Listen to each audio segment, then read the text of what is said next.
Good morning, mine fans. We're out here at Tecopa Mines again, your favorite one-legged miner, probably your only one-legged miner. And we got a special guest here going into the Noonday mine today. That would be this guy right here. I'm sure you all know Mr. Brent Underwood from Cerro Gordo, in the flesh, returning the visit after the one I paid him last year. Yep.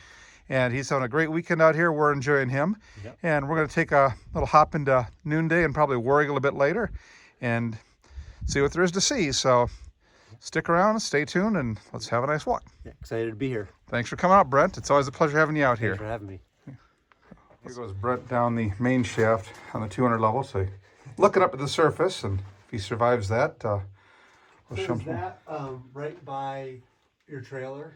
No, that comes out up by that bin I showed you outside. Okay, Where the funicular's at the bottom of that.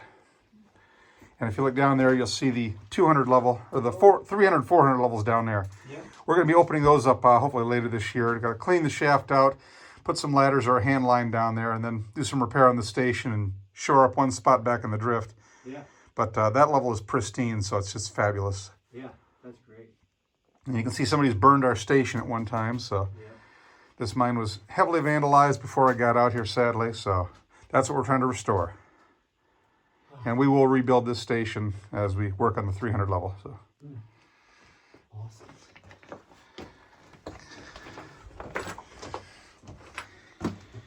And there's our stable again, folks, where the mules used to live. I think I'll show Brent the ore car now.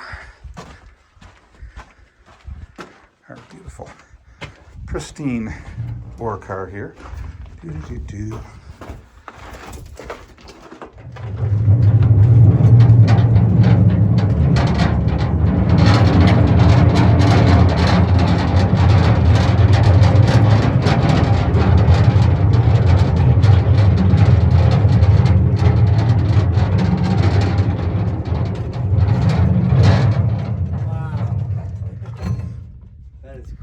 She's an authentic period, ore car, probably a 1 ton, so Yeah. a little larger than they would have used in here for most of the history, but she fits the track nice, rolls around, and she's still got the mule brackets on the back. So That is sweet.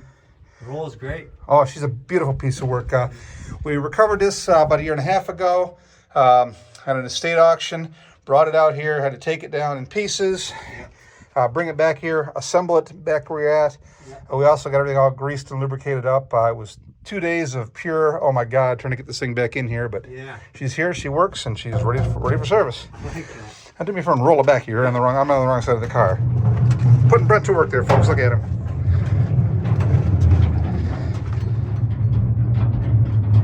Brent Underwood, hard at work in a mine.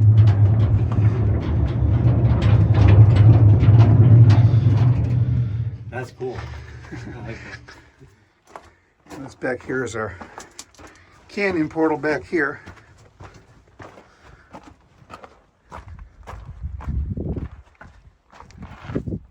Wow. There used to be a trestle across there. Yeah, back in the day, there was a trestle over there. We've got the Grant mine over there, and a War Eagle extension shaft over there past it. And because they did not have access to the railroads, all the ore from those two had to come across this plateau they built, and then across the trestle, back through this mine, and to the main front shaft, and then down to the railroad that way. Yeah. Big operation, a lot of moving parts. And this was all done again before the turn of the century. Now we're over here on the War Eagle mine with Brent. What do you see up there, Brent?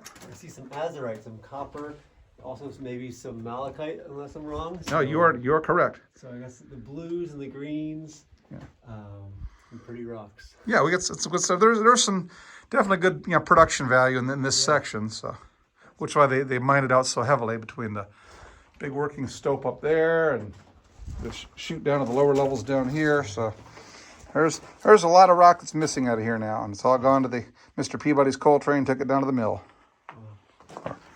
Let's carry on.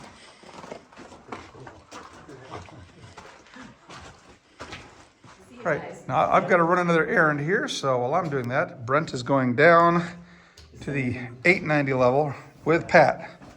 Yeah. If you start singing that hi ho song, just let me know. You're not supposed to do that anymore. Sing along. So there they go, folks. Heading a couple hundred feet down there to see cool stuff. and I'll catch back up in a minute. I've got to take Howard and Don here back out of here. Yeah, now having taken Howard and Don out, heading back in to rejoin Pat and Brent back in there. There we go. Proper lighting. It's one of those rare times I get to be in here by myself. I spend so much time taking folks back in here. I never get to just come in here by myself and walk around. And it's really kind of a nice thing. I don't have to give a narration or watch for somebody else's safety. I just sit back and wander and let the mind talk to me.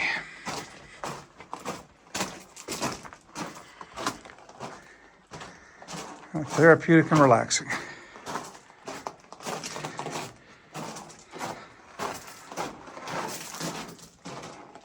A lot of the orange paint you see on the walls is not graffiti, by the way. That was a survey crew was back in here at some time after the initial closure, sampling and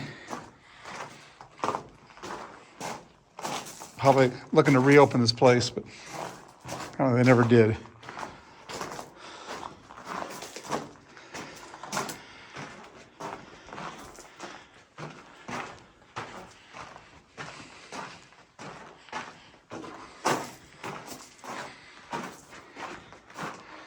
I love this place.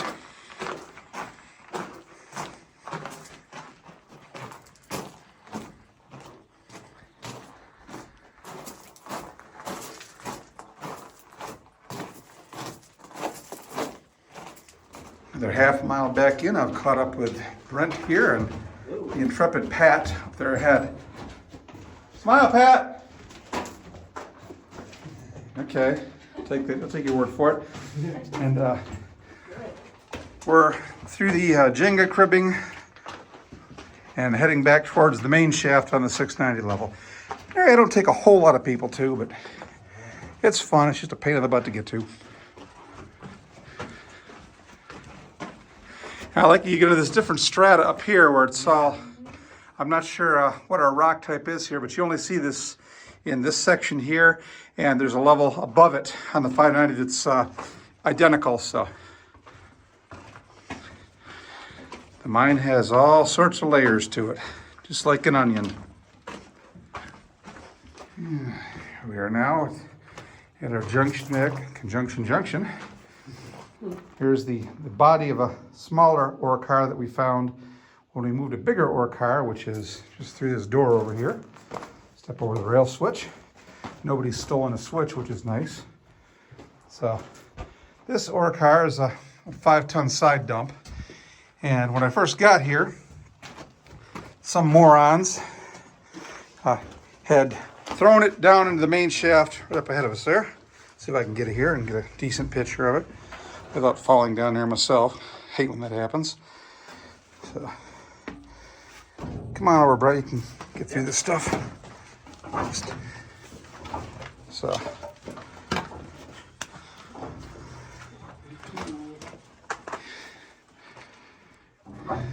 Yeah, initially, this car on this base was down there. Whoa. And the San Bernardino Mine and Cave Rescue outfit brought that thing up here over a 2-day process using nothing but hand tools, capstan winches, ropes, pulleys, and a lot of technical skills. They did it as a training exercise, and I said, well, what kind of training is that? He says, if we can lift a car, we can lift a person. Sounds like me. Like you've been watching Dodgeball, but yeah, I get it. Yeah. So, and Pat has been known to take naps in his car. Mm-hmm. She fits. Yeah, I do. Wow. And you can see where the rail has been burned out from the shaft fire. This shaft goes to the surface, 700 feet above. It is still a patent shaft. It just fell a lot of scree in some spots. You can see where the heat bent the rails and took the wood out. We've got a ladder here now, which allows me to the bottom of the shaft and some hand lines, and we can get up to the 500 level or down from the 500 level through this shaft as well. And we're eventually going to string hand line and link the entire shaft up. Yeah. So that's cool. So this is our version of your union shaft, I guess. That's a big shaft, just at a little bit of an angle. Yeah, I just wish I hadn't been burned, but you know, if wishes were fishes. Yeah. So this is what we're working with so far today, and you know, cool. it's better than it was, and we're happy for it and blessed every day I'm in here. Absolutely. You know, I found out who painted that graffiti. My foot's got a date with her ass. Yeah, my lawyer says I shouldn't say stuff like that. Where we're at now here, this is a box shaft. It's a vertical. We got a dump chute here and a ladder way up that way that goes up in sections all the way to the 500 level. And we're in the process of clearing it out, which is where some but not all of this scree down here has come from. That's a particularly nasty job that I know my good friend Larry Dimmick wants to get on top of when he gets here. Going up there and shoveling crap off of each level of the box shaft in turn until we finally get it all cleaned out. It's a neat shaft, but it's definitely, you know, old school, claustrophobic mess. And what was neat when I was up there is cleaning some stuff off the wall, and suddenly I find graffiti writing in Spanish by the old miners. Cool. Yeah, because this mine company back during World War II, they couldn't get enough American miners because there was a war on. So they brought up a lot of Mexicans and Puerto Ricans and Shoshone Paiute Indians, and that graffiti is pretty much evidence of them being in here. So a lot of history in this place, a lot of love for the mine. And Pat over there doing Pat stuff again. Still got a bit of a rail switch in place. It's kind of a hybrid. You know, somebody's been trying to unbolt it to steal that before I got here and closed the place up. That goes back into Neverland and eventually comes out where we're going to blow the new drift through. It's quite a ways though. And this one goes over towards 12-pound. You can see where right here, they've got the old 12-pound rail joined onto this newer stuff over here. And as long as they offset it a little bit, it works. That's just using what you got when you got it. And there's still already 12 on that side. So. Another section here, which one of these days we'll be salvaging it all out. And this ore pass here comes down from the 500 level as well. And we've reconstructed the ladder all the way up there, tying into the old ladder a little bit up the shaft. So this is our main access currently to the 500. Kind of safe-ish. That's an industry term we use around here. Oh yeah. Safe-ish? Safe-ish. But Pat climbs it, and there was a time she swore she'd never climb ladders in here. Yeah, you know, it's just like, can't I just go up there instead of having to come down here? It looks like it's just a dynamite storage area, Okay. but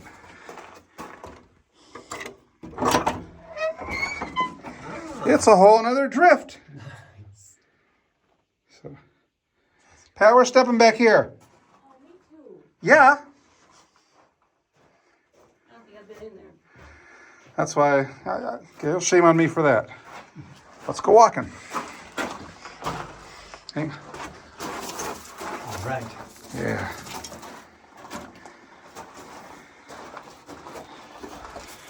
So then the rail picks back up here, and yeah, it's not a long drift, but we're back to 18 gauge again, not that 24 stuff that Anaconda was laying down.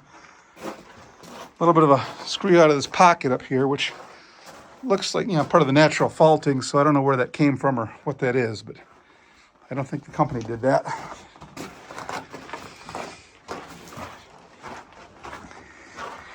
And we've got our face right there with some more rail in the scree pile, which nice straight 12-pound rail too, so I want that eventually.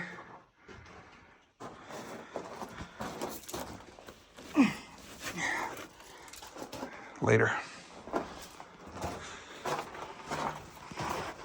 Ta-da!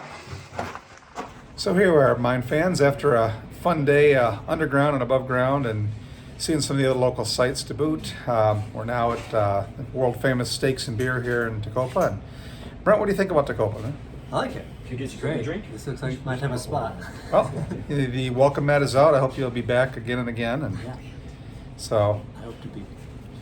If you're out there and you're wondering if you want to go to Tecopa, definitely come by. check out Ross's place, and then come to Steaks and Beer. Steaks and beer is good. And then get up to Cerro Gordo there and Lone Pine, and I have no idea what restaurants you have up there because I've never been to Lone Pine other than passing through. But one of these days I'll make it happen. So Please. I want to get back up there again, and Yeah. hope to see you down here again too, and Absolutely. we'll have a good time. So Sounds thanks good. for coming out. It's been fantastic. Thanks for having me. Hope to see you again. Yeah, Please. absolutely. And ladies and gentlemen, if you haven't been to Cerro Gordo, please go to Cerro Gordo. And if you haven't been to Tecopa Mines, come to Tecopa Mines. Little So- minds.